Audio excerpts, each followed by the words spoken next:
Welcome to Shira Audiobook. If you're finding joy in the fanfiction, I'd be thrilled if you could subscribe, like, and share your thoughts in the comment. Chapter 15. In the living room, Shin and Kushina sat facing Tsunade. They had finished tidying up their rooms, and now Shin felt it was time to have a chat with Tsunade. She knew he was hiding his strength. While she didn't know the extent of it, she knew he wasn't just an ordinary child. If she told the Sandaime, knowing his personality, he would definitely have Anbu keep an eye on Shin. Shin didn't want to be monitored. It would expose his secrets and complicate things. Lady Tsunade, there's something I need to talk to you about. Oh, go ahead. Tsunade took a sip from her cup, her eyes twinkling with amusement. She wasn't stupid. She had a good idea what Shin wanted to talk about. Lady Tsunade, you're aware that I'm not exactly normal, strength-wise. Shin didn't beat around the bush. There was no point, it was already out in the open. Indeed, the speed you displayed when we were attacked was quite surprising. Tsunade's gaze was intense. She had been genuinely shocked. Shin's speed rivaled her own. It was hard to believe a 5-year-old could move that fast. Well, it's not that unusual. People can exhibit superhuman strength in moments of danger. It was probably just an adrenaline rush. Shin made up a flimsy excuse. Hey, you think I'm an idiot? I'm a medical ninja. Tsunade scoffed. What Shin described was possible. People could unleash incredible power in life or death situations. But such bursts came at a cost, either a shortened lifespan or even death. Shin, however, was perfectly fine. This wasn't just an adrenaline rush. He was trying to fool her, and she wasn't falling for it. Okay, fine, I'm a bit stronger than I look. But I need you to keep it a secret, Lady Tsunade. Shin knew Tsunade wasn't easily fooled, so he dropped the act. There was no point, it would only make her more suspicious. Why should I? Tsunade was puzzled. Why hide his talent? He was just a child, yet he could move with such speed. Regardless of the method, he was a genius. Lady Tsunade, have you ever heard the saying? A tree that stands taller than the rest will be felled by the wind. A mound that rises above the shore will be eroded by the current. One who walks above others will be criticized by the masses. When someone is too exceptional, they attract not only admiration but also envy. And envy is a dangerous thing, it can twist people beyond recognition. Shin's words startled Tsunade. She stared at him as if he were a monster. I haven't heard that saying before, but I understand the sentiment. You make a good point. I'm starting to doubt you're really a 5-year-old. Tsunade eyed him skeptically. If these words had come from someone much older, she wouldn't have been surprised. But Shin was only 5. Shin coughed awkwardly. He might have overdone it with the profound act. Don't ask me how I know these things. I've always been too exceptional for my own good, always attracting envy and jealousy. Shin tilted his chin up, a smug expression on his face. Tsunade burst out laughing. You're quite the character. It's not an act, it's the truth. I'm so used to an extraordinary life that I want to experience what it's like to be normal. Tsunade and Kushina both stared at him, speechless. One word echoed in their minds. Show off. Shin smirked inwardly. He had successfully diverted her attention from his strength. Fine, I'll keep your secret. But you have to agree to a few conditions, Tsunade said. A few? Are you sure it's not just one? Shin smiled, but inwardly, he was groaning. Yes, a few, not one, Tsunade said triumphantly. Let's see how you weasel your way out of this, kid. As long as they're not unreasonable, I suppose I can agree, Shin said cautiously. Kushina's expression changed. She glared at Tsunade. Don't you dare ask for anything outrageous. Don't worry, I won't make things difficult for you, Tsunade said, completely ignoring Kushina. Kushina slammed her hand on the table, fuming. This woman was deliberately ignoring her. First, from now on, when I ruffle your hair or pinch your cheeks, you're not allowed to resist or dodge. Shin's face fell. Kushina's expression mirrored his. Old hag, you just want to take advantage of Shin. Kushina jumped onto her chair, glaring at Tsunade. What did you just call me? Tsunade was furious. She was only 16, and this little girl was calling her an old hag. You heard me, cougar. Kushina was fearless when it came to Shin. Little girl, if you weren't so young, I'd teach you some manners. HMPH, old hag, if I were your age, I'd be the one teaching you some manners. Tsunade and Kushina locked eyes, the air crackling with tension.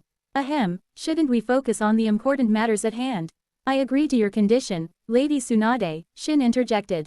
Tsunade narrowed her eyes. Shin had been so resistant to her touch before, why the sudden change of heart? Was he up to something? She wasn't going to underestimate him now. In truth, Shin was playing the long game.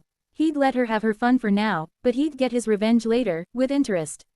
He'd make her regret taking advantage of him. Shin, you agreed. Kushina looked at him, betrayed, then turned away, refusing to acknowledge him. Seeing Kushina's anger, Tsunade felt a strange sense of satisfaction. Then she mentally slapped herself. Why was she competing with a 5-year-old? Now, onto my other conditions, Tsunade announced. She watched Shin closely, trying to gauge his reaction. But to her disappointment, his expression remained unchanged. He even gestured for her to continue. Tsunade's suspicion grew. Something was off. She had no idea that Shin was planning to settle the score in the future, with interest. Chapter 16. Weren't you going to tell me your other conditions? Cat got your tongue. Shin looked at Tsunade expectantly. I haven't quite decided yet. I'll let you know later. Tsunade looked at Shin, her mind still searching for suitable conditions. You might not get another chance. Shin's words held a hidden meaning. He was confident that his strength would soon surpass Tsunade's. With his perfect sage body and the system's cheat, his growth rate was unpredictable, even to him. Speaking of which, I'm curious about your strength. Come with me to the training grounds. Tsunade stood up and led Shin to her private training area behind the courtyard. It was a spacious area. Kushina trailed behind them, her cheeks puffed out like a disgruntled chipmunk. She was still sulking. All right, Shin, let's spar. Wait, what? Shin stared at Tsunade in disbelief. Spar with her? Was she joking? He was no match for her right now. He wasn't into masochism. Don't worry, I'll go easy on you, Tsunade said reassuringly. Go for it, Shin. Beat her. Kushina cheered, pumping her little fist. Kushina, are you crazy? If I could beat her, I would. But I can't. Do you want to see me get pulverized? Shin whispered to Kushina. Pulverized? That bad? On second thought, Kushina recalled Tsunade's brutal display during the ambush and shook her head. One punch could turn a person into a mangled mess. Fighting her was definitely risky. How about we settle this peacefully? I'm not a fan of violence, Shin said to Tsunade, spreading his hands. Tsunade's eyes narrowed. She chuckled. Fine, if you don't want to fight, then you can just take a beating. With that, she threw a punch at Shin. Feeling the force of the blow, Shin's eyes widened. Was she serious? He didn't think she would actually hurt him, but his instinct screamed at him to dodge. Quick reflexes. Tsunade retracted her fist, impressed. Even a Chunin wouldn't have been able to dodge that. Hold on. Shin quickly stopped her as she prepared to attack again. There's no benefit for me in fighting you. So, I'll have to decline. Benefit? What kind of benefit do you want? Tsunade asked. Well, if you teach me an A- rank jutsu, I wouldn't mind sparring with you, Shin said, his eyes gleaming. If she refused, he wouldn't lose anything and would avoid a beating. If she agreed, he'd gain an A- rank jutsu. It was a win-win situation. You're a shrewd one, aren't you? Fine, I agree. I can part with an A- rank jutsu. Tsunade said nonchalantly. As the Senju clan princess, if he had asked for an S-rank jutsu, she might have hesitated. But an A- rank jutsu?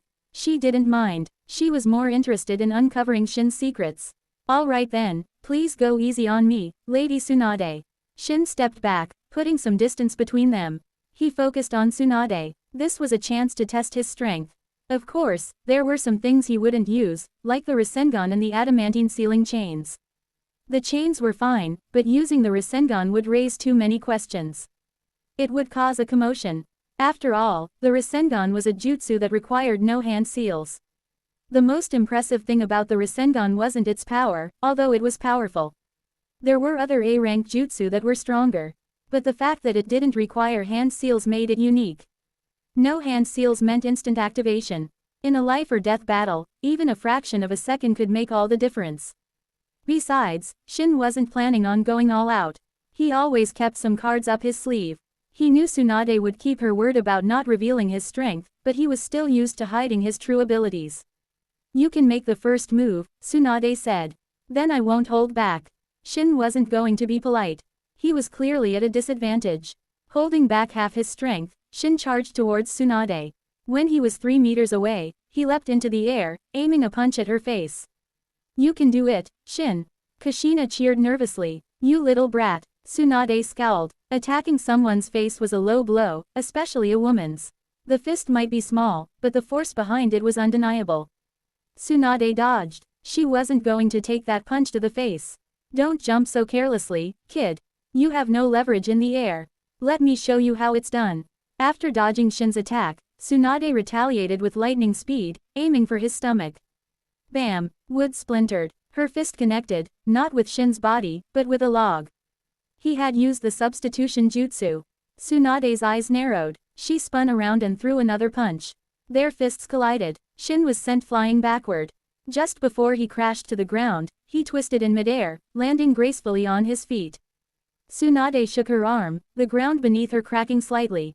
What a strength! Her arm was numb. She hadn't used her monstrous strength, but even her normal punches packed a wallop. What kind of monster was this kid? How could he be so strong at such a young age? Hey, are you alright? Tsunade asked, concerned. After using the substitution jutsu, Shin had appeared behind her, launching a surprise attack. Her counterattack had been a bit hasty, she hadn't controlled her strength. Ouch! That hurts. I think my arm is broken. I can't continue. Shin cried out dramatically, his expression exaggerated. Shin, are you hurt? Kushina rushed over, checking his arm with worry. She glared at Tsunade. Tsunade also hurried over to check on him. Her punch had been powerful, even a Jonin would have been injured. Ahem, Kushina, I'm fine, Shin winked at her. Kushina relaxed, understanding his silent message. He was faking it. Chapter 17. Sorry, Shin, I didn't control my strength back there. Here, let me heal you. Tsunade approached Shin, a green glow of chakra forming in her hand. She was about to use medical ninjutsu. Shin didn't feel a thing. He wasn't injured, there was nothing to heal. Even if he had been injured, with his perfect sage body, he would have recovered in moments. Tsunade's expression shifted from concern to anger. You little liar. She threw a punch. Shin dodged just in time. Busted, Shin mumbled, rubbing his nose sheepishly. Tsunade was the best medical ninja in Konoha, fooling her was a long shot. Ahem, Lady Tsunade, as you can see, I'm not that strong. How about we call it a draw? Tsunade looked at him, then nodded. She felt she had a decent grasp of his abilities. He was strong and fast, likely at elite Chunin level, maybe even higher. He had used the perfect sage body proficiently, but hadn't displayed any other jutsu. It was hard to gauge his combat experience from just a few exchanges, especially since she hadn't gained the upper hand. She watched Shin chatting with Kushina, seemingly unharmed, then flexed her slightly numb arm. Monster, she thought. No wonder he wanted to hide his strength. If it were exposed, it would only cause him trouble. If only she knew he hadn't even used his full power. Lady Tsunade, about that A-rank jutsu. Shin looked at her expectantly. I keep my promises. What's your chakra nature? Tsunade asked. No need to ask, Lady Tsunade. I want to learn the multi-shadow clone jutsu. Shin had already decided. The multi-shadow clone jutsu would be incredibly useful to him. The multi-shadow clone jutsu. Tsunade frowned. You should choose another jutsu. The multi-shadow clone jutsu is dangerous. It's forbidden. The multi-shadow clone jutsu could be fatal if not used carefully. Tsunade was hesitant to teach it to Shin. Lady Tsunade, I understand the risks. I'm an Uzumaki, remember? Shin smiled. The multi-shadow clone jutsu would accelerate his training significantly. He already had the shadow clone jutsu, but creating clones one by one was inefficient. Fine, I don't know why you want to learn this jutsu, but I'll teach you. Just promise me you'll be careful. Seeing his insistence, Tsunade agreed, but she stressed the dangers of the jutsu. Even for an Uzumaki with large chakra reserves, it was a jutsu to be treated with caution. I haven't learned the multi-shadow clone jutsu myself, but I have a scroll with the training method. Here you go. Tsunade pulled out a small scroll and handed it to Shin. You're just going to give me the scroll and let me figure it out myself. Aren't you worried I won't be able to learn it? You have the scroll, it's up to you to learn it.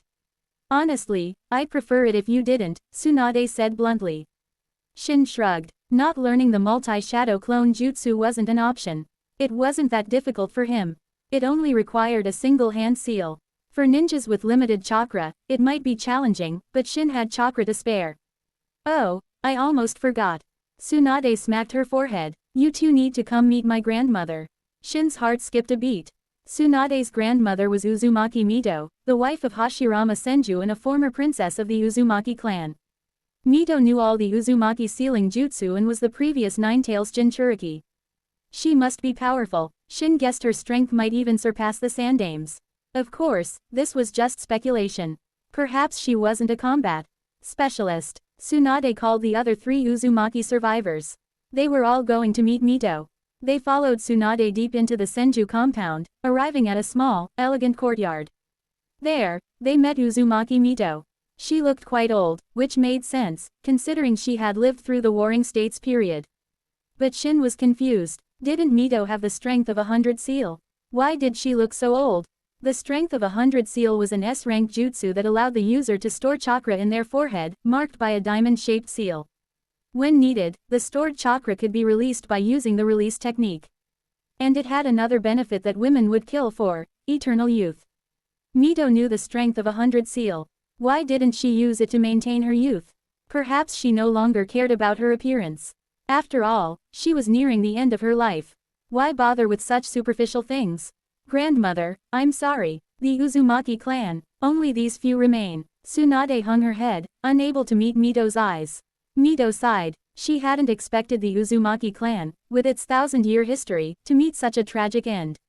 Her gaze swept over Shin, Kushina, and the others, finally settling on Shin.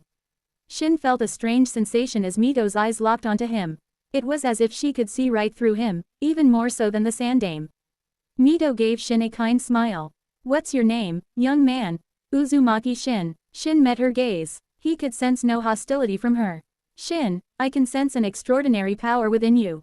I hope you use it wisely, Mito said, her voice solemn. Extraordinary power. Tsunade looked at Shin, surprised. Shin's heart pounded. Was she referring to his perfect sage body? Had she seen through him? Then he remembered Hashirama Senju, who also possessed a perfect sage body.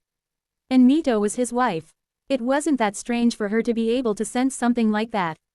In truth, Mito didn't know about the perfect sage body. She simply sensed a life force within Shin that was similar to Hashirama's, vast and vibrant. Chapter 18. After a short visit, they left as Uzumaki Mito retired to rest. Hey, my grandma said you have some extraordinary power. What is it? You seem to have a lot of secrets. Tsunade fixed Shin with a curious stare. How should I know? Shin shrugged, feigning ignorance. He couldn't reveal his perfect sage body. Besides, even if he did, no one would understand what it meant. Hashirama Senju was remembered for his wood release, not his sage body. But without the perfect sage body, his wood release wouldn't have been so devastatingly powerful. Yamato's wood release, for example, was only slightly stronger than regular jutsu. It was even dubbed pseudo wood release. Speaking of the Senju clan, they must have some wood release jutsu scrolls left behind by Hashirama. Shin was eager to see them. He didn't have the wood release Kekkei Genkei yet, but he was confident that with enough research, he could develop it. Not the watered-down version Yamato had, but the real deal, like Hashirama's. Shin, what are you thinking about? You're about to walk into a wall. Kushina pulled him back, snapping him out of his thoughts. Shin stared at the wall in front of him, embarrassed. If Kushina hadn't stopped him, he would have walked right into it. Seriously, are you blind? Tsunade chuckled. Shin glared at her. He really wanted to punch her right now. But he wasn't strong enough yet. He'd have to bide his time. He'd get her back one day. Tsunade noticed his glare but dismissed it.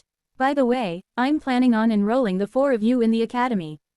Tsunade looked at Shin, Kushina, Kai, and Akiko. They couldn't stay at the Senju compound forever. They were at the right age to start school, and Tsunade thought the academy would be a good environment for them. Of course, if you don't want to become ninja, you don't have to go. She wouldn't force them. I'll go. I want to be a ninja and avenge my family. Kai declared, his eyes burning with hatred. I want to go too, Akiko said. The destruction of the Uzumaki clan had taught her a harsh lesson about the importance of strength. She wanted to become a ninja, at least strong enough to protect herself. Alright, since you've both decided, I'll talk to the Sandame tomorrow, Tsunade said. Hey, you haven't asked us yet. Oh, don't you two want to become ninja? Tsunade looked at Shin and Kushina, surprised. Of course we do, but shouldn't you at least pretend to care about our opinion? Shin said. Tsunade clenched her fist, annoyed. Brat, If you don't want a beating, stop messing with me. Shin wisely shut his mouth. Knowing Tsunade, she would make good on her threat. Lady Tsunade, what about me? Hikaru, the only adult among the survivors, spoke up. If you can pass the test, you can become a Konoha shinobi. If not, you'll have to find another way to make a living, Tsunade said. Hikaru thought for a moment. Please tell Lord Hokage that I want to become a Konoha shinobi. Fine, I'll let him know. But whether you become one or not depends on you. With that, Tsunade left with Shin and Kushina. Akiko, Kai, and Hikaru headed towards their assigned houses. Damn it, why is Lady Tsunade so nice to that Shin? Kai seethed with jealousy. And earlier, when they met Uzumaki Mito, she had mostly focused on Shin, ignoring him completely. He already had a grudge against Shin. Now, fueled by jealousy, his hatred deepened. Akiko and Hikaru glanced at Kai but didn't say anything. As they walked back with Tsunade, Shin noticed a boy around his age carrying several skewers of grilled meat. The boy's face paled when he saw Tsunade. He turned and tried to sneak away. Nawaki, stop right there. Where do you think you're going? Tsunade marched towards the boy, her expression fierce. Is that Tsunade's brother, Nawaki? Shin thought, observing the boy.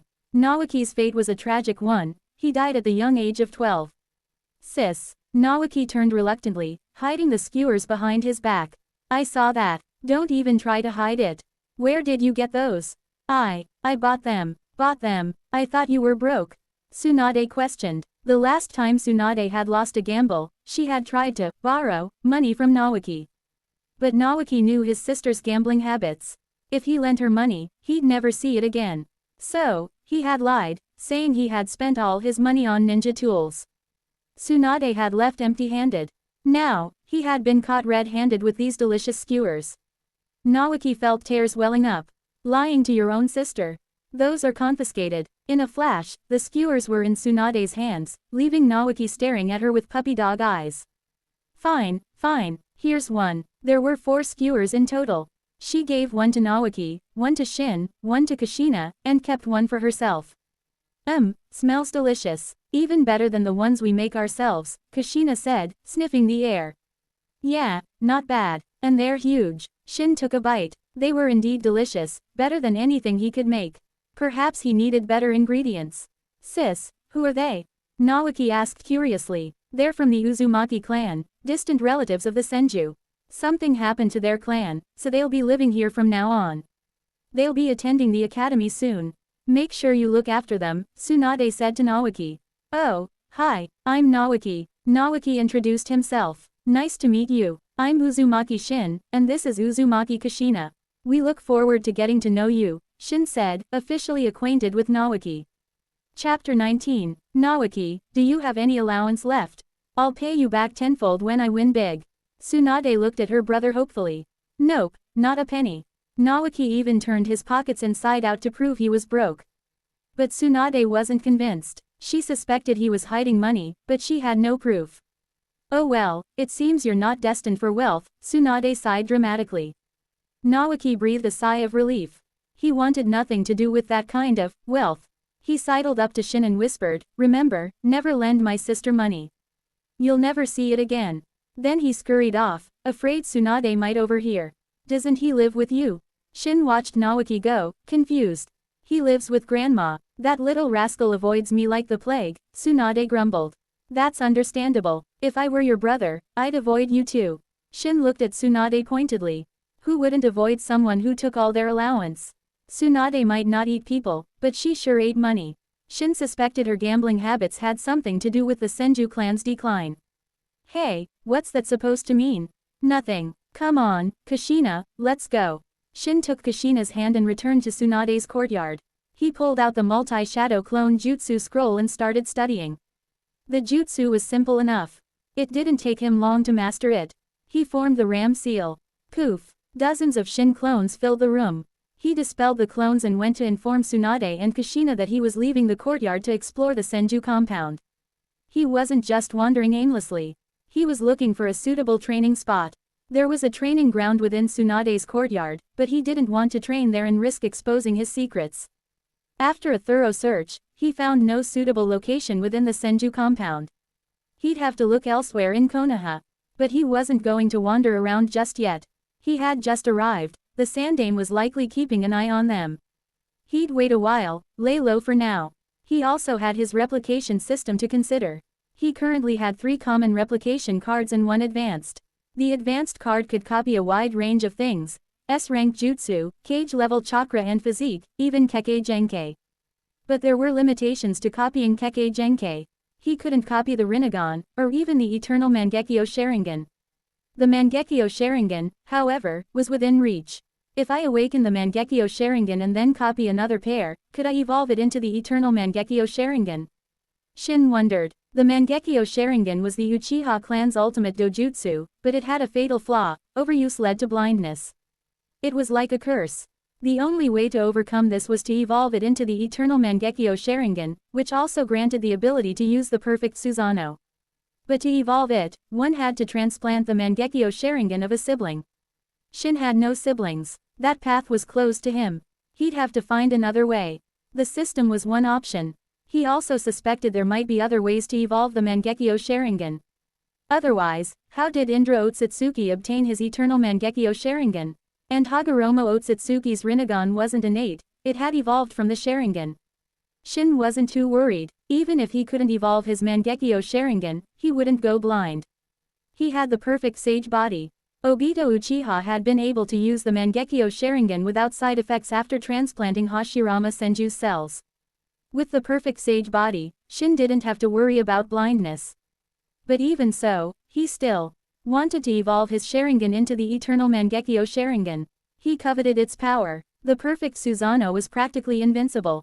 And with the Eternal Mangekyo Sharingan and his perfect sage body, he could potentially awaken the Rinnegan himself. Just the thought was exciting. But it was too early to think about that now.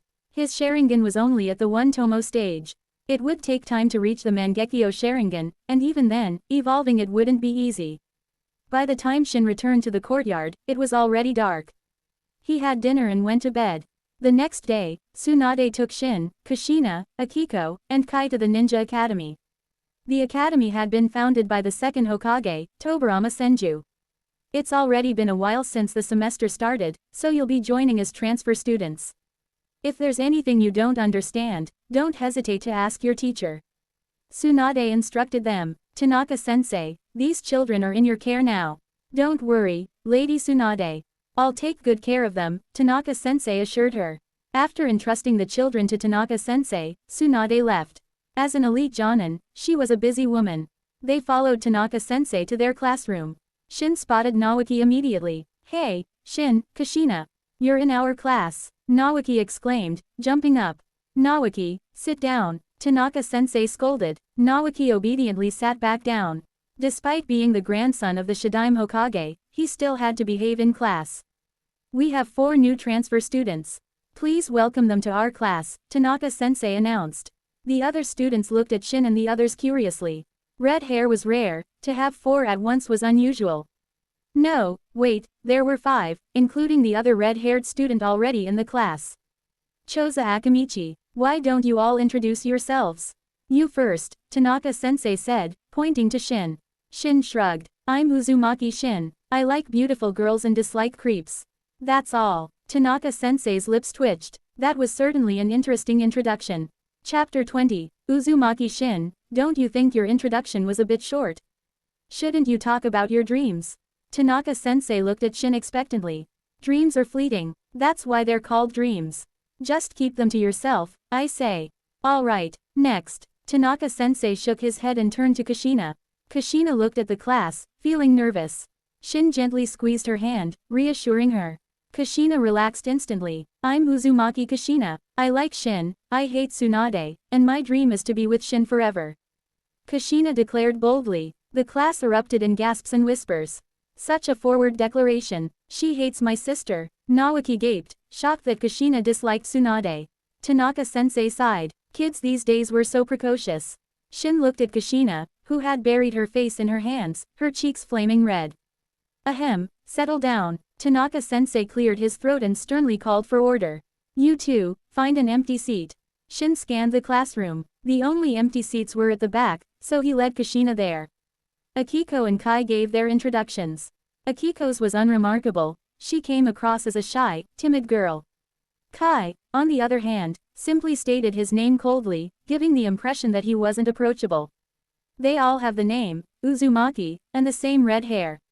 Are they all from the same clan? A boy with a pineapple-shaped haircut and bored eyes glanced at them. Shikaku, you're awake. That's a rare sight, Inoichi Yamanaka, sitting next to Shikaku Nara, remarked. I didn't want to wake up, but you were all so loud, Shikaku grumbled. Hi, I'm Uzumaki Shin. Nice to meet you. Shin, settled in his seat next to Kushina, greeted the girl with beautiful black hair sitting next to him. The girl looked surprised, then gave a gentle smile. Hello, I'm Uchiha Makoto. Nice to meet you too. Shin froze. He had only greeted her because she was pretty, but he hadn't expected her to be Uchiha Makoto. But something wasn't right. He looked at Kushina, then back at Makoto. Were they the same age? No, that couldn't be right. Makoto should be older than Kushina. She should have already graduated from the academy. Maybe it has something to do with me being a transmigrant. In the original story, only Kushina came to Konoha. Now there are 4 of us, including me. Even a butterfly flapping its wings could cause a hurricane, let alone a person. Looks like I'm one of those people who inadvertently change the world. Shin felt a surge of pride. Ouch. Kushina, what was that for? Shin looked at his arm, which was turning red from Kushina's pinch. HMPH, you lecher. Kushina glared at him. So that was why he had chosen this seat, to be next to this pretty girl. Shin felt wronged. He admitted Makoto was pretty, but he was just being friendly. He wasn't a pervert. He didn't have any inappropriate thoughts about little girls. He couldn't understand Kushina sometimes. But then he remembered Kushina's bold declaration in front of the whole class. She was definitely jealous. Kids in the ninja world really did mature fast. Obito had a crush on Rin before he was 5, and Sakura was infatuated with Sasuke at 6. Uchiha-san, why are you sitting at the back? Shin was curious. It wasn't common for girls to sit at the back. At least, that hadn't been his experience in his past life. The back was usually reserved for the tall kids and the troublemakers. Because no one wants to sit with me. Makoto gave a wry smile. Everyone avoided her, so she had resigned herself to sitting at the back. Why? Kushina, her jealousy momentarily forgotten, was also curious. You're not from Konoha, are you? Makoto asked. Wow, you're amazing. You figured that out right away. Kushina exclaimed. Makoto shook her head. I'm from the Uchiha clan. That's why they avoid me. Kushina looked at her, confused. Shin, however, had an idea. The Uchiha clan's reputation in Konoha was complicated. They had basically offended every other clan and even the civilians. The Uchiha were known for their arrogance. Makoto didn't seem arrogant, but it was a common trait among the Uchiha. Their arrogance made them unpopular, and their tendency to act superior only worsened things. The Uchiha clan was in charge of the Konoha police force, an important department responsible for maintaining law and order within the village. This position required them to interact with the other clans and the civilians. For other clans, it would have been an opportunity to build relationships and gain favor. For example, if someone from another clan committed a minor offense, they could turn a blind eye and earn their gratitude. But the Uchiha, with their strict adherence to the rules and their tendency to escalate minor offenses, had made themselves unpopular. And when it came to their own clan members, they were lenient, often turning a blind eye to their wrongdoings. This behavior naturally led to resentment from the other clans and the villagers. But the Uchiha clan was powerful. With the decline of the Senju, they were the strongest clan in Konoha. No one challenged them or even speak ill of them, for fear of being summoned to the police force headquarters for questioning. If they couldn't fight them, they would avoid them. The Uchiha clan was isolated, which was exactly what some people wanted. Chapter 21. After the first class, Naoki rushed over to Shin. Shin, I can't believe you're in our class. Yeah, looks like I'll be needing your guidance, Shin said with a grin. No problem. In this class, I'm the top dog. Naoki puffed out his chest, giving a thumbs up. Hello, let's get acquainted. I'm Nara Shikaku, and these are Yamanaka Inoichi and Akamichi Choza, Shikaku said, approaching with his 2 friends. Shin's eyebrows shot up. The Ino Shika Cho trio, in his class. He decided not to dwell on it. With his influence, who knew how the Naruto timeline had changed? He figured the major events would still occur, like the Second Shinobi World War. But with him in the mix, things might unfold differently. Nice to meet you all. I'm Uzumaki Shin. You can just call me Shin. I'm from Uzushiogakure in the land of whirlpools. Shikaku's eyes flickered with interest. They chatted for a bit, then Shikaku and his friends left. Shin scanned the classroom. He had already seen so many familiar faces, there were bound to be more. To his left, he saw two pairs of Byakugan staring at him. They looked similar. Could they be Hiyashi and Hazashi Hyuga? His gaze continued its sweep, stopping at the two students in front of Akiko and Kai. A boy with bright blonde hair and a sunny smile. It had to be Minato Namikaze, the future Yondaime Hokage. But Minato looked quite feminine right now. His hair was a bit long, and his features were delicate. If Shin didn't know better, he would have mistaken him for a girl. So, are you enjoying yourself? Shin asked Kushina. Kushina nodded. She had been nervous at first, but now she was feeling more comfortable. Perhaps because there were four of them, plus Chozo with his red hair, no one had made fun of Kushina's hair color. Without any unpleasant incidents, Kushina was finding the academy quite enjoyable. Well, it would be even better if she wasn't sitting next to Uchiha Makoto. Shin, who do you think is prettier, her or me? Kushina whispered, glancing at Makoto. Pretty, neither. You're both cute. They were 5-year-olds. Cute was the appropriate descriptor.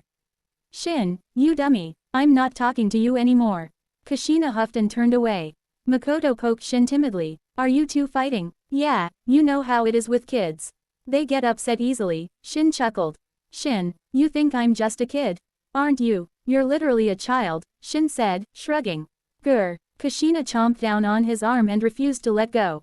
Kushina, you bit me. Let go, or you'll regret it. I'll flick your forehead so hard, you'll cry. Shin threatened. Kushina finally released him, but not before leaving teeth marks on his arm. Look, you're making me bleed.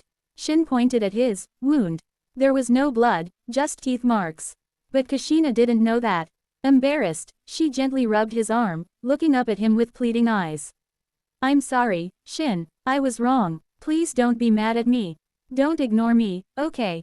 Kushina was terrified of Shin ignoring her. I'm not mad. Shin ruffled her hair. Seeing that he really wasn't angry, Kushina giggled and snuggled closer to him. Makoto watched them, envy gnawing at her. She thought of her own life, devoid of family and friends.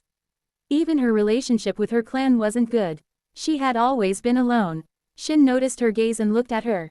Makoto quickly looked down, flustered. Oh no, he caught me staring. What do I do? Makoto panicked. I feel like a third wheel here, Nawaki said glumly. Eek. Kushina, who had been comfortably nestled against Shin, sat up abruptly. She glared at Nawaki. Why are you still here? I wanted to talk to Shin, but you're both ignoring me, Nawaki grumbled. Just then, the bell rang, signaling the start of the next class. Nawaki trudged back to his seat, dejected. Tanaka-sensei entered the classroom. The chatter died down instantly. It seemed he commanded respect. All right, class, today we'll continue our lesson on chakra. Tanaka-sensei launched into a basic explanation of chakra.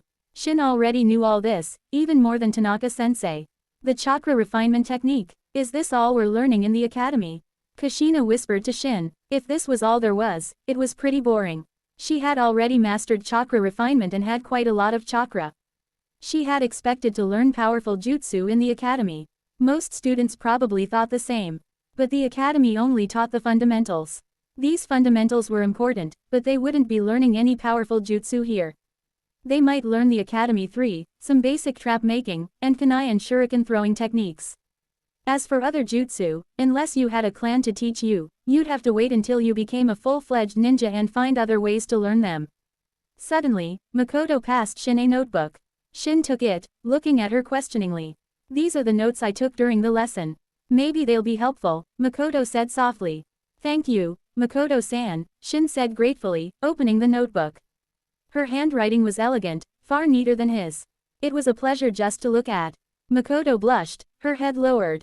Shin had called her Makoto-san, omitting her family name. Only close friends did that. Uzumaki-san, are we friends now? Makoto asked, her eyes shining with hope. Shin paused, then smiled. Of course. And please, call me Shin. Uzumaki-san, sounds too formal. Thank you, Uzumaki, Shin-san. Makoto beamed. She finally had a friend. Chapter 22. At noon, Shin and Kushina left the academy. School was out, and they were heading home for lunch. Shin, wait up. Shin stopped and turned to see Naoki running towards them. Shin, you're new to Konoha, right? You probably don't know your way around. Would you like me to give you a tour? Naoki offered enthusiastically. Shin thought it over. Familiarizing himself with Konoha was a good idea, and having Naoki as a guide wouldn't hurt. Sure, that would be great, Naoki. Awesome, let's grab some food first. My treat. Ramen, anyone? Naoki grinned. Thanks for showing us around, but lunch is on me, Shin insisted. They had a decent amount of money saved up from their allowance in Uzushiogakure. Well, if you insist. Naoki considered his meager funds. He probably didn't have enough to treat them, so he didn't argue. Despite being the grandson of the Shadaime Hokage, Naoki was perpetually broke, thanks to his gambling addict sister. Naoki led them to a small street lined with food stalls near the academy. They entered a ramen shop. Looks like a lot of academy students eat here, Kushina observed. Yeah, it's too much trouble to go home and come back. We'd lose all our lunch break. Most of us either bring our own lunch or eat here, Naoki explained. Makes sense. There's only a little over an hour for lunch break. Going home would be cutting it close, Shin agreed. If your house was close to the academy, it wouldn't be a problem, but if it was far, you might be late. Hey, Makoto-san, you're here too. Shin scanned the ramen shop and saw Uchiha Makoto sitting quietly in a corner, eating her ramen. Wow, you have good eyes. You spotted her all the way over there, Kushina said, a hint of jealousy in her voice. Shin-san. Makoto looked up in surprise. Mind if we join you? Shin smiled as he walked over. Kushina trailed behind him, shooting Makoto a hostile look. Naoki hesitated, then followed. He wasn't thrilled about sitting with an Uchiha. The feud between the Senju and Uchiha clans ran deep. I didn't expect to see you all here, Shin-san, Kushina-san, Naoki-san, Makoto said with a gentle smile. Knowing this, I would have rather gone home, Kushina muttered under her breath, loud enough for only Shin to hear. Shin ordered a bowl of tonkatsu ramen. Kushina ordered the same. Naoki went for miso ramen. Perhaps because of Makoto's presence, Naoki, usually a chatterbox, was unusually quiet. Kushina waited for her ramen, chin resting on her hand. Makoto ate quietly. The atmosphere was a bit awkward. The ramen shop, however, was bustling with activity. A while later, their ramen arrived. As Shin slurped his noodles, the shop suddenly fell silent. He looked up, confused. Then he saw a ninja enter the shop and understood. The ninja's uniform bore the same clan symbol as Makoto, the Uchiha fan. The Uchiha clan sure has a presence, Shin thought. He's a Jonin from our clan. He has a bad temper, Makoto explained. An Uchiha Jonin, huh? Shin thought of his replication system. Can a common replication card copy his Sharingan prowess? He wanted to copy, not the Sharingan Kekkei Genkei itself, but the ocular prowess it granted. He wasn't sure if it was possible. His strength is at Jonin level. Copying is feasible, the system confirmed. Shin looked at the Uchiha Jonin. Use one common replication card to copy his Sharingan prowess. He felt a tingling sensation in his eyes. A surge of power flooded his vision. Surprised by the sudden change, Shin quickly covered his eyes. 3 black tomo swirled momentarily in his eyes. Shin, what's wrong? Kushina asked, alarmed. Nothing, just got some soup in my eye, Shin said with a chuckle, removing his hand. Oh, be careful. Shin continued eating, but his mind was racing.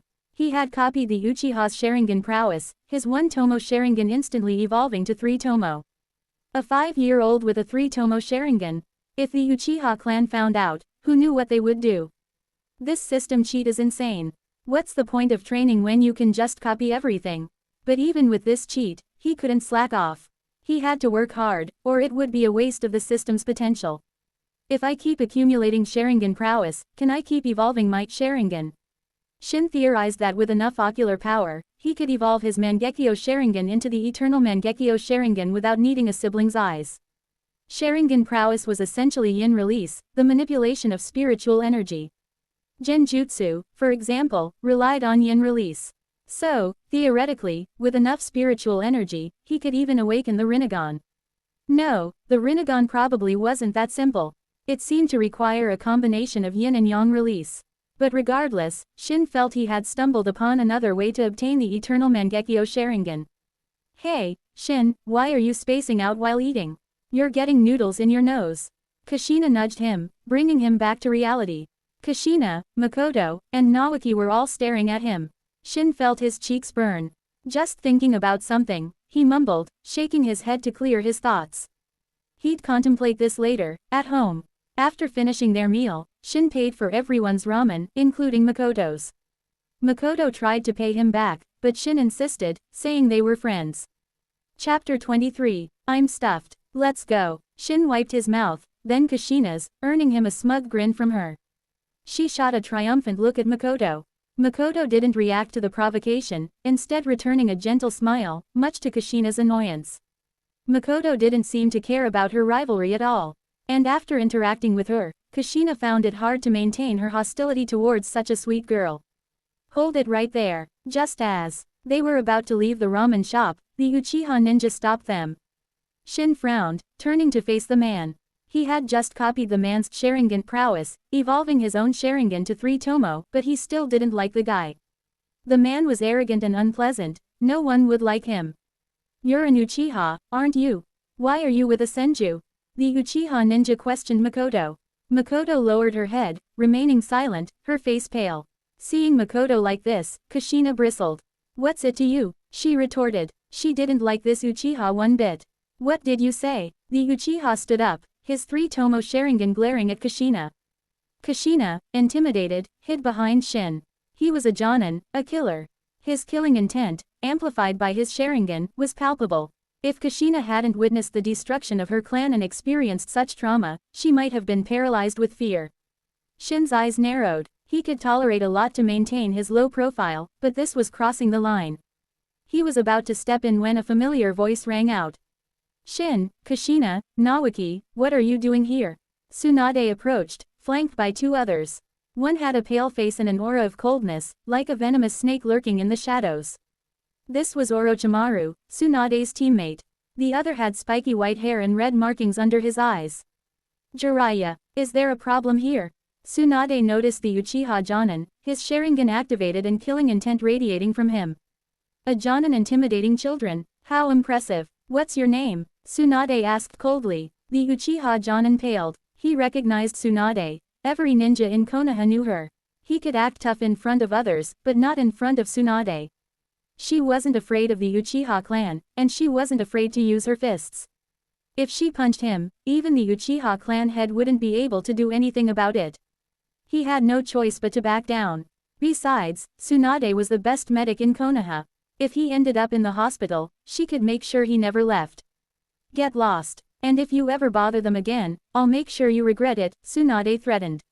The Uchiha Jonin, Uchiha Ryota, scurried away.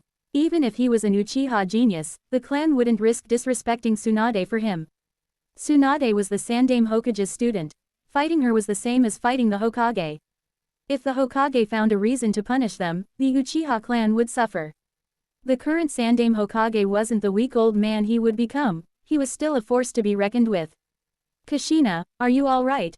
Shin asked. Kushina shook her head. With Shin by her side, she wasn't that scared. I'll get you back for this. One day, Ryota. Shin glared at the Uchiha's retreating figure. If they weren't in Konoha, Ryota would be dead. Shin was confident he could kill an Uchiha Jonin. He might not be able to take on an elite Jonin yet, but a regular Jonin was no problem. PFF'd, ha ha ha ha, what did you say, kid? Jiraiya burst out laughing. Shin looked at Jiraiya and said with a smirk, I said, one day, I'll dig a hole and bury you in it. Jiraiya's laughter died in his throat. Sis, thank goodness you came. That was a close one, Naoki said, relieved. I'm sorry. It's my fault, Makoto apologized. It's not your fault, Makoto. That guy was just being a jerk. If I were stronger, I'd punch him in the face, Kushina said, patting Makoto's shoulder. Shin looked at Kushina, then at Makoto. When did they become friends? Kushina had been so hostile towards Makoto earlier. Seeing Makoto's vulnerability had softened Kushina's heart. Her hostility had melted away.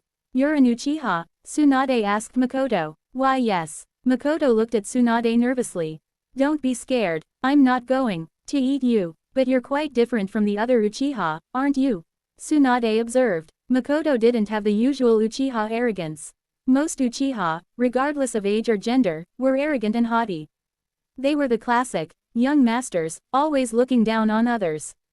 Tsunade had a good impression of Makoto. She didn't judge her based on her clan.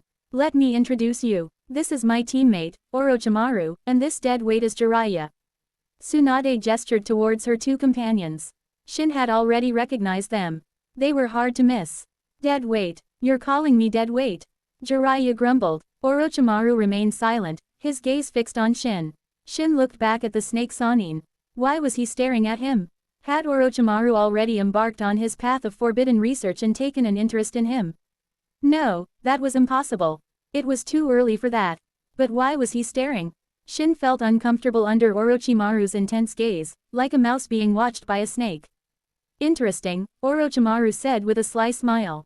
Shin frowned. Orochimaru's smile didn't bode well. Chapter 24. After a brief exchange, Orochimaru and Jiraiya left, but Tsunade stayed behind. As Orochimaru departed, he cast another lingering glance at Shin. Shin didn't sense any malice, but he still felt uneasy. What was that confrontation with Uchiha Ryota about? Tsunade inquired. Naoki explained the situation, causing Tsunade to frown. The Uchiha are always causing trouble. Makoto shifted uncomfortably. She knew Tsunade wasn't referring to her specifically, but she still felt awkward. She was an Uchiha, after all. Don't worry, I wasn't talking about you, Tsunade reassured her, noticing Makoto's discomfort. She had a good impression of Makoto, who seemed different from the other Uchiha. By the way, I have to leave the village for a mission. It's an escort mission, should take about half a month. Tsunade informed them. Oh, Naoki couldn't help but grin. Tsunade's smile vanished, replaced by a dangerous glint in her eyes. Naoki, you seem happy about this. No, not at all. Naoki shook his head vigorously. I'll deal with you later. I have to go. Tsunade glared at Naoki, then waved goodbye to the others before turning to leave. Naoki breathed a sigh of relief once she was out of sight. Naoki, are you scared of your sister? Shin asked. Naoki scratched his head. A little. She's really strict when she trains me. Come on, weren't you going to show us around Konoha? We have some time before class. Let's explore the area. Shin looked at Makoto. Makoto-san, want to join us? Oh, may I? Makoto looked surprised and pleased. Of course. Shin smiled, and the four of them set off to explore Konoha.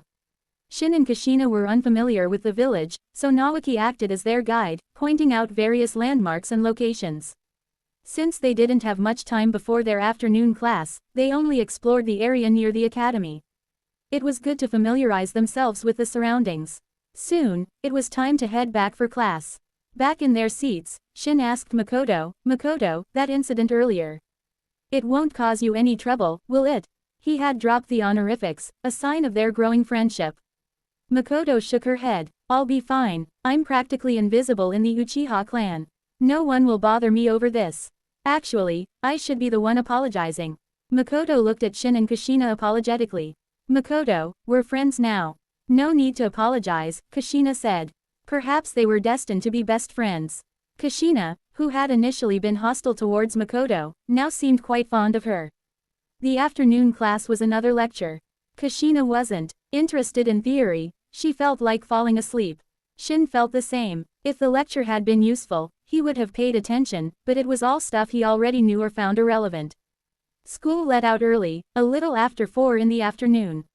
After school, they accepted Naoki's invitation to explore more of Konoha.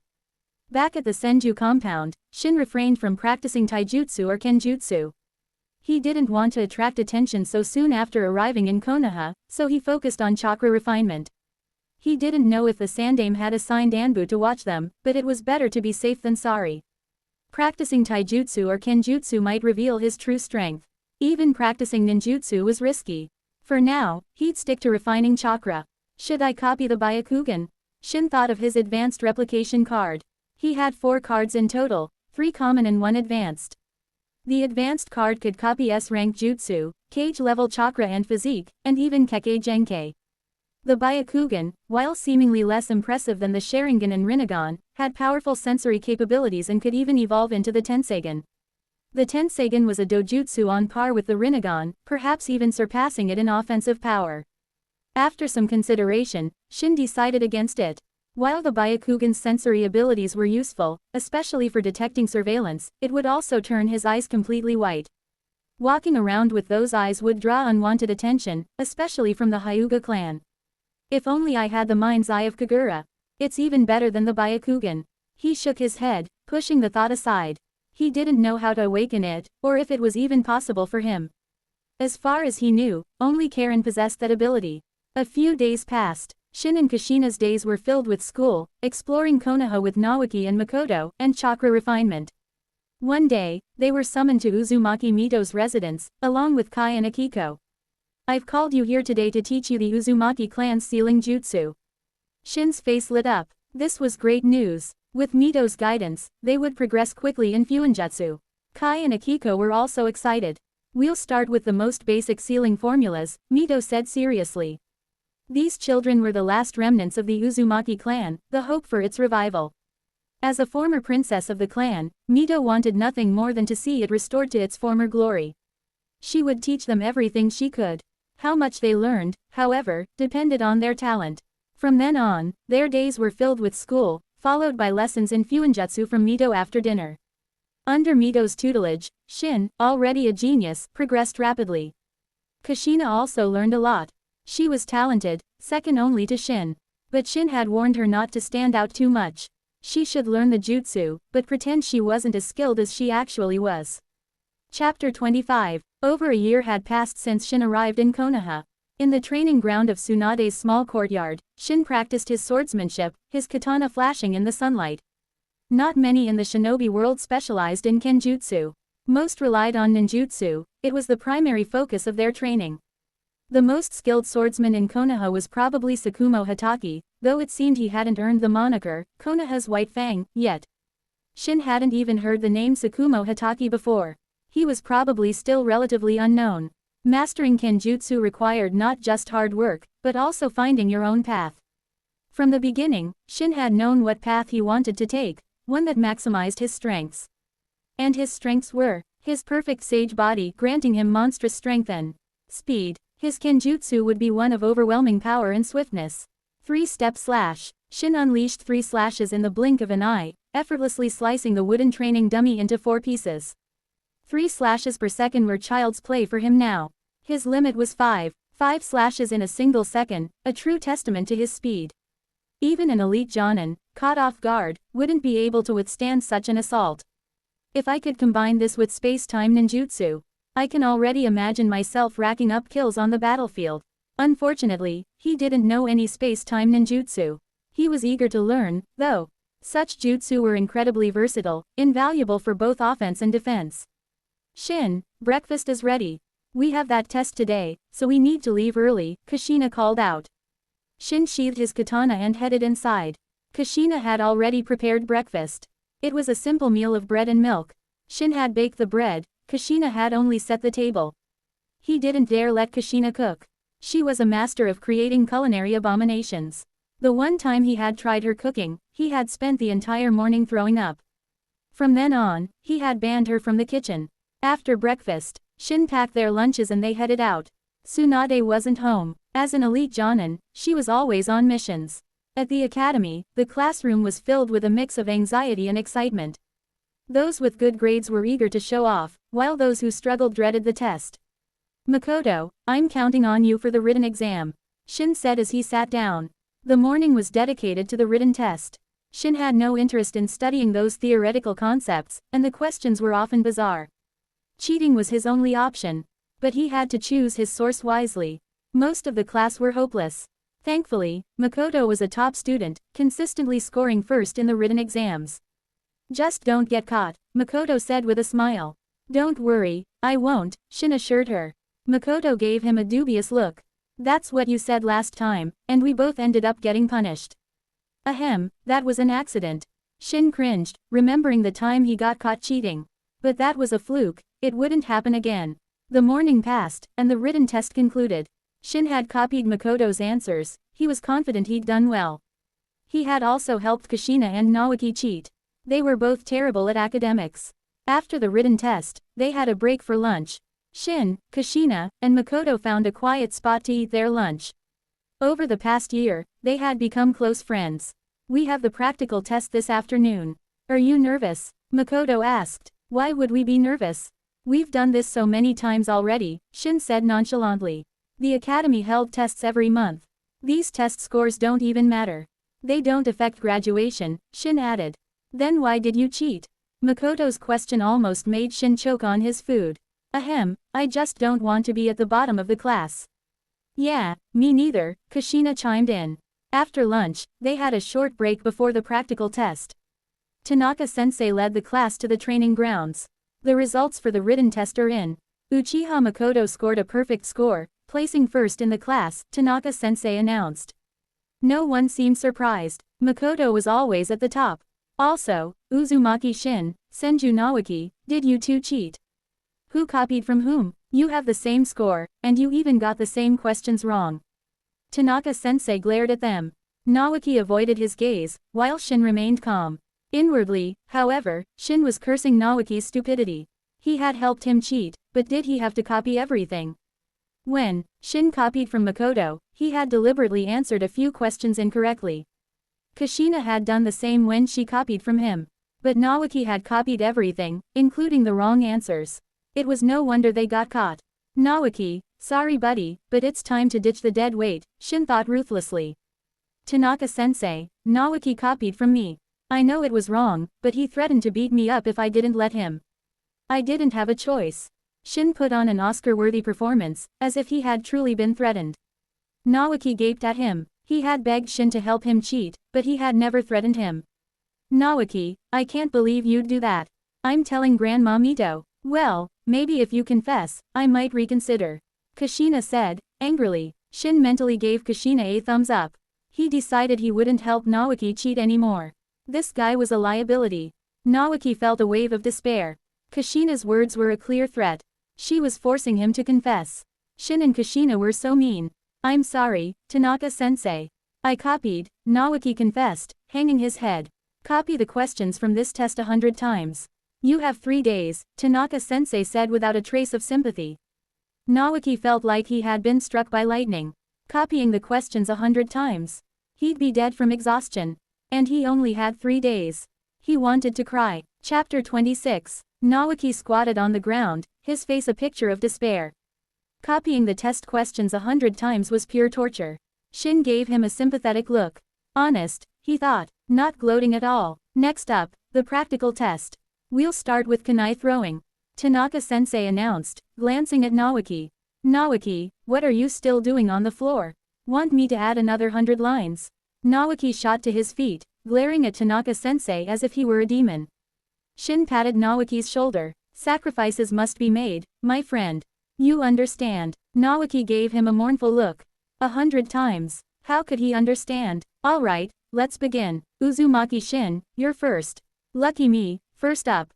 Shin smiled, pulled a kunai from his pouch, and stood at the designated distance, about 15 meters from the target. They were still young students. Throwing accurately from a greater distance would be challenging for most. With a flick of his wrist, the kunai flew through the air, striking the target with a satisfying thud. 9 points. Not bad. Almost a perfect score, Tanaka-sensei said approvingly. HMPH, is that all you've got? A sneer reached Shin's ears. He didn't need to turn around to know it was Kai. Shin turned and faced him. Kai, what was that? I didn't quite catch it. Say that again. Kai met Shin's gaze, a flicker of fear in his eyes. Shin had broken his leg when they were younger, the memory still haunted him. He wasn't sure if he hated Shin more than he feared him, or the other way around. Seeing Kai shut his mouth, Shin snorted and returned to Kushina's side. Why only 9 points? Kushina whispered. Don't want to stand out too much. 9 is a good score, Shin said with a smile. He didn't need to flaunt his abilities. He was still a young dragon, learning to fly. He would soar through the skies one day. The kunai throwing test concluded. 4 students achieved a perfect score: Makoto, Naoki, Minato, and, surprisingly, Kai. That smug look on his face is really annoying. Kushina glared at Kai, her fists clenched. If he came any closer, she'd punch him. Don't mind him, Shin said calmly. But inwardly, he was plotting ways to take Kai down a peg or two. After the kunai throwing, it was time for the sparring matches. They were paired up for one-on-one combat. I'll now announce the pairings. Uzumaki Shinen, Senju Naoki, Uzumaki Kushina and Uchiha Makoto, Hyuga Hiyashi and Hyuga Hazashi, Uzumaki Kai and Namikaze Minato. Whoa, sibling rivalry. Tanaka-sensei is ruthless. Shin looked at Hiyashi and Hazashi, feigning sympathy while inwardly relishing the upcoming match. I wouldn't mind being paired with you, Hiyashi said to Shin, his expression stoic. Nah, I don't want to be with a stick in the mud. Hiyashi always had the same serious, expressionless face. Shin found it boring. Shin, we're paired up. What am I supposed to do? Naoki asked, his voice filled with dread. Naoki, out of allowance again. Tell you what, I'll treat you to yakiniku. Just throw the match, okay. Shin gave him a friendly smile. And Naoki, you wouldn't want Tsunade to find out you cheated on the test, would you? Bribery and threats. Naoki caved instantly. Hiyashi, standing nearby, twitched. Sensei, something's fishy here. The sparring matches began. Shin had bribed Naoki, so their match ended quickly. Ouch, why did you have to hit so hard? Naoki clutched his stomach, barely able to stand. Duh, it has to look convincing.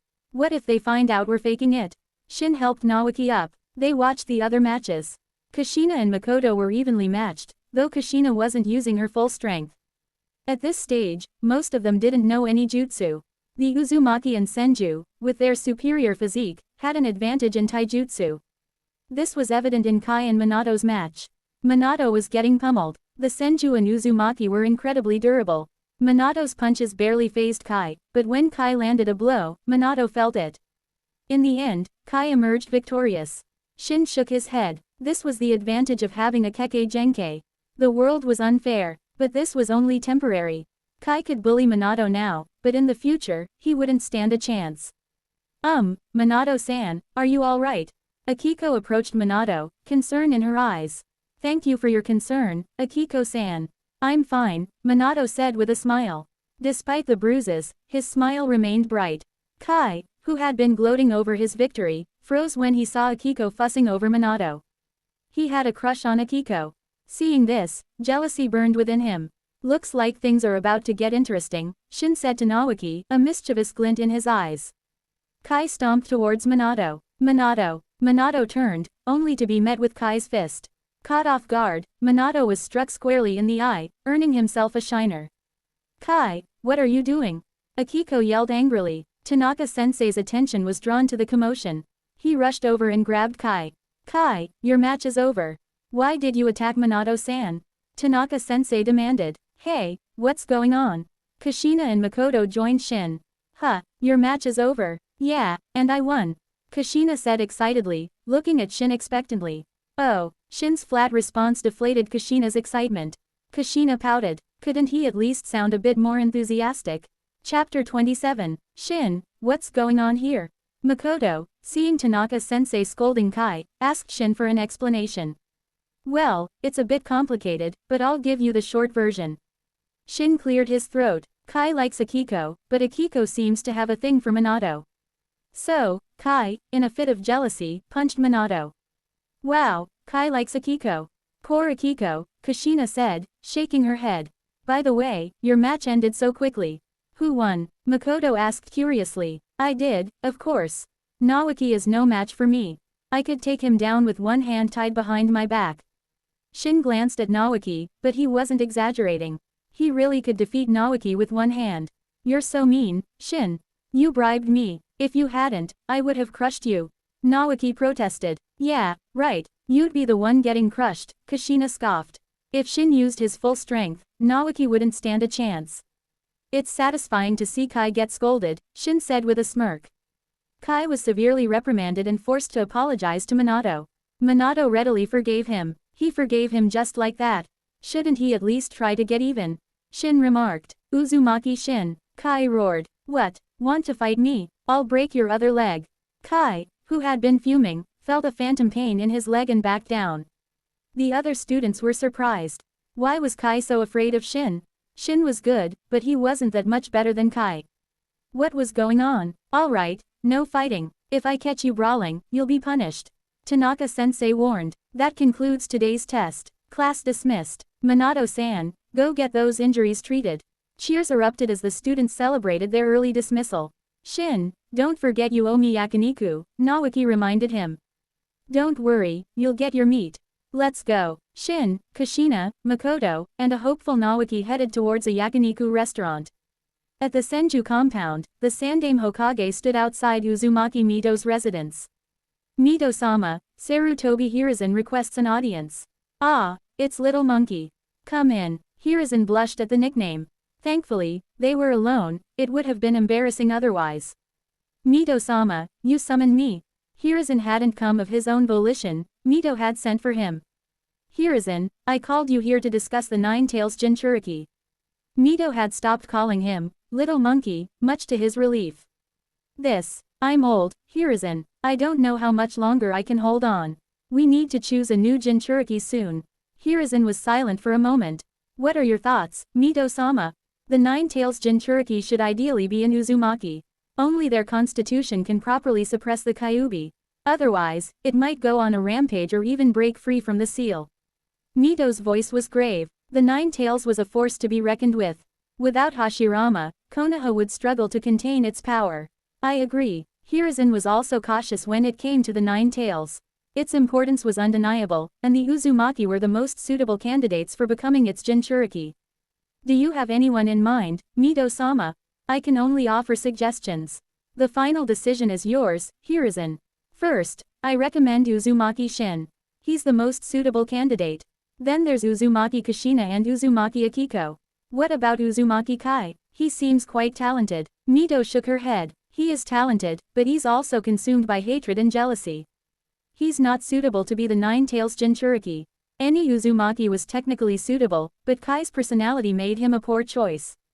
Uzumaki Shin. Hiruzen frowned. He had gathered information on the Uzumaki survivors. Uzumaki Hikaru was out of the question, he was an adult and harder to control. Hiruzen didn't trust him. As for Shin, his performance at the academy wasn't as impressive as Kai's. Why was Mito recommending him? Is this for the Senju clan? Hiruzen wondered. Shin was close to Tsunade and was practically considered a Senju. Perhaps Mito was trying to secure an advantage for the Senju. Hiruzen's guess was completely off the mark. Mito recommended Shin because of his immense life force, which could suppress the Nine Tails completely. He would be the safest choice. The Kyuubi is volatile, filled with hatred. I think a female Jinchuriki would be better. Perhaps we can use love to tame the beast. Uzumaki Akiko seems like a good choice. Hiruzen lowered his head. Mito looked at him, disappointment clouding her eyes. Hiruzen had changed. His thoughts were transparent to her. She understood why he wasn't choosing Shin or Kushina. It was because of their close ties to the Senju clan. Mito-sama, what do you think? Hiruzen asked, a flicker of guilt in his eyes. The Nine Tails was too important. He couldn't allow any single clan to control it. You've already made up your mind, Hiruzen. Do as you see fit. I'm tired. You may leave. Mito waved him away, her disappointment evident. Then I'll take my leave. If you need anything, Mito-sama, please don't hesitate to send for me. Hiruzen bowed and left. Outside, his guilt was overwhelming, but then his expression hardened. Forgive me, Mito-sama, but the Nine Tails Jinchuriki is too important. No single clan in Konoha should have control over it. Shin and Kushina were too close to the Senju. Kai's personality was unsuitable. That left Akiko. Hiruzen didn't want to see the Senju clan rise to power again. Chapter 28. Evening fell, and Shin and his friends emerged from the yakiniku restaurant, Naoki patting his full stomach with satisfaction. You sure can pack it away, Naoki. Looks like I'll have to drag your sister to the gambling dens again. Shin patted his wallet, which was significantly lighter than before. Can I come too? I want to make some money. Naoki's eyes lit up. You want to make money? What for? Tsunade will just take it all, Shin said, pitying the boy. Having a gambling-addicted sister must be tough. Shin, Kushina, I'll see you tomorrow, Makoto said with a smile. The Senju and Uchiha compounds were on opposite sides of the village. With the deep-rooted animosity between the two clans, they naturally wouldn't live close to each other. See you tomorrow, Shin waved. Kushina pinched Shin discreetly, then gave Makoto a bright smile. Shin glared at Kushina, who glared right back. What was that for? Shin grumbled. He hadn't done anything to deserve a pinch. HMPH, you and Makoto seem to be getting awfully chummy. A bit too chummy, Kushina huffed, jealousy evident in her voice. Shin shook his head at Kushina's childish jealousy and headed home with her. As for Naoki, he was left behind, forgotten. Back at the Senju compound, Naoki went to his own residence, while Shin and Kushina returned to Tsunade's courtyard. Oh, Tsunade, you're back. Shin's eyes lit up when he saw her. Tsunade glanced at him. Seeing that sparkle in his eyes, she knew he wanted something. Spit it out. What do you need? I'm in a good mood, I might just agree. You'll definitely agree to this. I'm a bit short on cash. How about we make a trip to the gambling dens? HMPH, using me to make money again. Do you have no faith in my gambling skills? Tsunade stood up, grabbed Shin's face, and started pinching his cheeks. Tsunade, let go of Shin right now. Kushina, the queen of jealousy, couldn't stand seeing Tsunade manhandle Shin. Tsunade chuckled at Kushina's outburst. After a while, she finally let go. Shin's cheeks were so soft and squishy, she could pinch them all day. Fine, I'll help you make some money. But we split the profits 50-50, Tsunade declared. What, 50-50? That's not fair, Shin protested, rubbing his cheeks. If it weren't for the fact that Tsunade had agreed to keep his strength a secret, he would never have agreed to her cheek-pinching condition. Not fair. Don't forget, you're relying on me to make the money, Tsunade said with a smirk. Fine, Shin might be complaining, but he knew this was a good deal. All he had to do was bet against Tsunade, and he'd make a killing. That was his strategy. Thankfully, Tsunade wasn't infamous yet. She wasn't known as the legendary sucker yet. Otherwise, this plan wouldn't work. Let's go. Tsunade grabbed Shin's hand, channeled chakra to her feet, and vanished in a series of leaps, leaving Kushina fuming. That woman, she left me behind again. Kushina wanted to follow, but she didn't know where they were going. She could only wait at home. They returned late at night, both grinning as they counted their winnings. Shin, when are we going to make another killing? Tsunade had earned over 10 million ryo, even after splitting the profits. That was equivalent to the reward for over a dozen S-rank missions. When we run out of money. This should last us a while. If they were frugal, 10 million ryo could last them over a decade. But being a shinobi was expensive. Still, this should be enough to last them until graduation. You're finally back. Shin, did that woman do anything to you? Kushina rushed out, grabbing Shin and glaring at Tsunade. Hey, brat, do you think I'm some kind of pervert? Tsunade said indignantly. HMPH, you think you're being subtle. I see right through you, you cougar. Shin, embarrassed, excused himself and went to his room. You two have fun arguing. I'm going to bed. Little girl, if you weren't so young, you'd be crying in a corner right now, Tsunade threatened, slamming her fist on a nearby table, shattering it. I'm not scared of you. In a few years, I'll challenge you to a duel, and we'll see who's stronger. Kushina declared, her small fist clenched. Tsunade simply chuckled, her dismissive attitude clear. Kushina took a deep breath. She wasn't strong enough to defeat Tsunade yet. She'd have to be patient. I'm warning you, if you pinch Shin's face again, I won't forgive you. Kushina left to train, seemingly motivated by her rivalry with Tsunade. Tsunade smiled after Kushina left. She didn't mind their bickering. Having Shin and Kushina around had livened up the place. Before, she had lived here alone. It had been lonely. As for Naoki, he was terrified of Tsunade, always afraid she'd take his allowance. He usually avoided her. In his room, Shin sat on the tatami mat, refining chakra. He didn't know how much chakra he had now, but he felt it surpassed that of most kage. Of course, this was just in terms of quantity. The quality of his chakra was probably inferior to that of a kage who had been honing their chakra for decades. Having a large amount of chakra wasn't enough, quality was also important. For example, a tailed beast's chakra was undoubtedly superior to that of a human. Shin, despite having a perfect sage body, still had to refine his chakra to improve its quality. There were no shortcuts, unless he became the Ten Tails Jinchuriki. Chapter 29. The next morning, Shin woke up early, washed his face, brushed his teeth, and headed to the training ground. He focused on taijutsu and kenjutsu, leaving ninjutsu practice for later. Well, not here, at least. He had sent several shadow clones to secluded areas in Konoha to train in ninjutsu. When the clones dispersed, their memories and experiences would return to him, making it an efficient way to train. Sharingan, activate. Shin's eyes turned crimson, 3 tomo swirling within. Still just a 3 tomo Sharingan. When will it evolve into the Mangekyo? Shin sighed. Over the past year, he had used his 3 common replication cards, copying the Sharingan prowess of Uchiha Jonin. He had discovered that he could copy the same ability from the same person multiple times. All 3 copies were from Uchiha Ryota, the Jonin he had encountered at the ramen shop. These repeated copies had significantly increased his ocular power. Even elite Uchiha probably couldn't match him in that regard. But his Sharingan still hadn't evolved into the Mangekyo, which was disappointing. Did he really need to copy an existing Mangekyo Sharingan? He could, technically. He had 2 advanced replication cards. One was a reward from a mission, and the other was from the system's annual gift. He had been lucky that year. He had the cards, but where could he find an Uchiha with the Mangekyo Sharingan? Did any even exist right now? He wasn't sure, and even if they did, he had no way to approach them. The 3-Tomo Sharingan was still useful. It granted enhanced visual perception, the ability to copy basic jutsu and taijutsu, and even some genjutsu. But compared to the Mangekyo Sharingan, it was flawed. He wouldn't mention that to anyone, though. Shin deactivated his Sharingan. He couldn't let Tsunade see it, who knew what kind of trouble it might cause. After training for a while, he went back to prepare breakfast. Neither Kushina nor Tsunade were the type to cook. Yo, Shin, you're up early as always. Tsunade had just woken up and saw that Shin had already prepared breakfast. It's nice having someone make breakfast. I never used to eat breakfast, she said, taking a seat at the table. That explains why you're so underdeveloped. Shin glanced at her chest. Had his transmigration somehow affected Tsunade's development?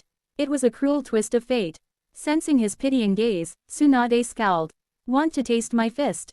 I'll go wake Kushina up. Shin made a quick escape. Tsunade snorted, then glanced down at her chest. It was a bit small. Damn that brat, I'm still growing, she grumbled, digging into the breakfast Shin had prepared. If Shin had heard her, he would have scoffed. She was already 17. In the world of shinobi, that was practically an adult. Shin entered Kushina's room. He stared at the mess, speechless. It had only been 2 days since he last cleaned her room, and it was already a disaster zone. Unlike other girls with their tidy rooms, Kushina's was always chaotic. It was clear she wasn't the most organized person. Kushina, wake up, Shin nudged her. Her sleeping position was interesting. I'm so tired. 5 more minutes. Kushina mumbled, her eyes still closed, her arms wrapping around Shin. It's getting late. If you don't get up now, we'll be late for school. No, I don't want to get up. Kushina snuggled closer to Shin, enjoying the warmth and comfort. This is so comfy. Shin, let's sleep together from now on, okay? Sure, if you don't mind. I'm not complaining, Shin said with a smile. Sleeping with Kushina would be like cuddling a soft pillow. It wouldn't be bad. I don't mind at all. Let's sleep together from now on. Kushina opened her eyes, looking at Shin with a bright smile. Alright, let's get up and eat breakfast first. Otherwise, Tsunade will finish it all. But I'm so sleepy. Kushina rubbed her eyes. She had trained late last night and hadn't gotten enough sleep. Were you refining chakra again? Don't push yourself too hard. It's not good for you, Shin said sternly. And it's not just about having a lot of chakra.